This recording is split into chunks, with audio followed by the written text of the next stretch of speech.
What's up, YouTube? Nintendo Gamer 981 here. I'm going to bring you guys a walkthrough of the Nintendo 3DS, some problems I've been having and some problems that are obvious, in case you guys are looking at buying one. Now, I definitely would recommend the 3DS for anybody who's into gaming, who want a portable device. The 3DS I think, is probably one of the better handhelds out there, hands down. We'll start with some of the bad things about the 3DS. The 3DS, like all its other previous brethren, have a shiny surface. Well, that was nice. The DSi XL had a shiny surface, but it had a matte finish on the underside. Well, Nintendo decided it would be nice to replace that with a shiny. See, it's like a mirror now. It's like a high gloss mirror, if you will. I'm not a big fan of that because it does make the system a little hard to grip, especially during if your hands. I don't know if you guys have this problem. I don't, but I don't have this problem. But if your hands start to get sweaty or for some reason, you might lose it. And if you're on a bumpy ride in a car, you could be more tempted to drop it. So that's not a good idea for Nintendo. I don't think that's best. The next thing is the charging cradle that it comes with the system. The charging cradle itself, overall, is a good thing. I think it's a wonderful idea.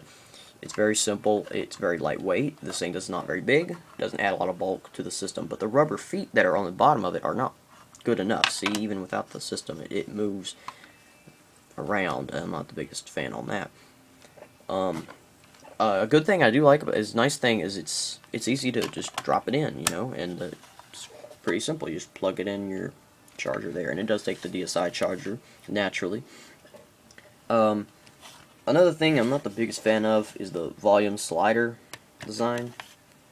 Nintendo went back with that, like on all the DS Lites, and the SD card placement. I'm not gonna rant about that. I think it's a good idea. It doesn't bother me.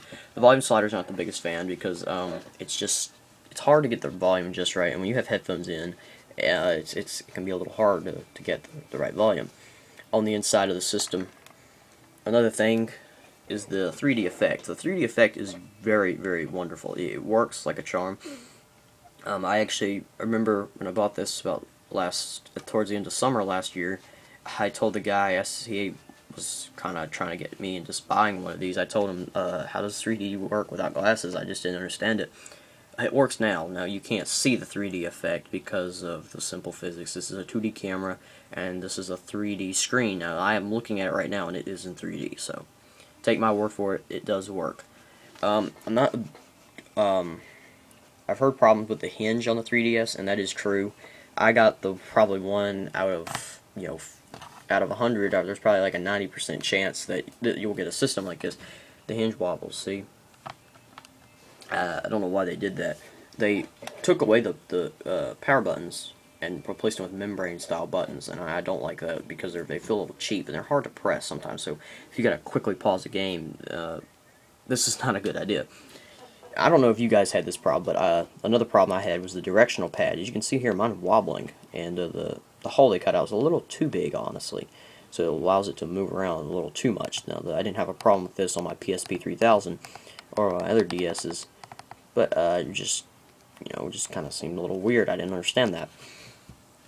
Let me just finish, I guess. There are two more things about the Nintendo 3DS. The game library. Now, the game library when I first came out, I saw it, it was just pathetic. It was like 16 titles for it or something. It was pathetic. There was almost no games for it. Now, there's lots of games for it now. There's like, I think, 50 or 60 or something like that. There's a lot of games out there for it, and there's a lot more to be released. The eShop, the second one is the Nintendo eShop library, is not very good. It was a little bit more than I expected, but it's got about 450 DSiWare titles. When you type in DSiWare, it comes up with how many searches you got, about 440, 445 or something like that. And there's a few 3D games you can download. There's quite a few. They've been adding them progressively. And there's a quite nice collection. The Virtual Console is quite nice. I haven't downloaded any Virtual Console games yet, because I'll be 100% honest with you. Some of the games just weren't very appealing. I did play some of them. Even though I was born in the late 90s, I wouldn't know practically any of them, but I mean, I would play them when I was about 5 or 6, so I mean, I knew the games well from my mom and dad. And that's really my only concern with it is hopefully the eShop. I'm hoping the eShop does come out with a little bit more to offer. The DSi the DSi shop, the DSi was not very good. In fact, that's why I was told I didn't get a DSi. I got a DS Lite and a PSP 3000, and then a 3DS. This is only my third handheld that I've had, so I didn't get a DSi because I just heard that the software title was not very good. I was very tempted to get one though. Alright, well, I'm done today. Don't get me wrong, the 3DS is a good system. I do recommend this highly to anybody. If you do go on long distance road trips, I do suggest stocking up on a charger or two and the Nyko Power Pack. So that's all for today, and I'll see you guys later.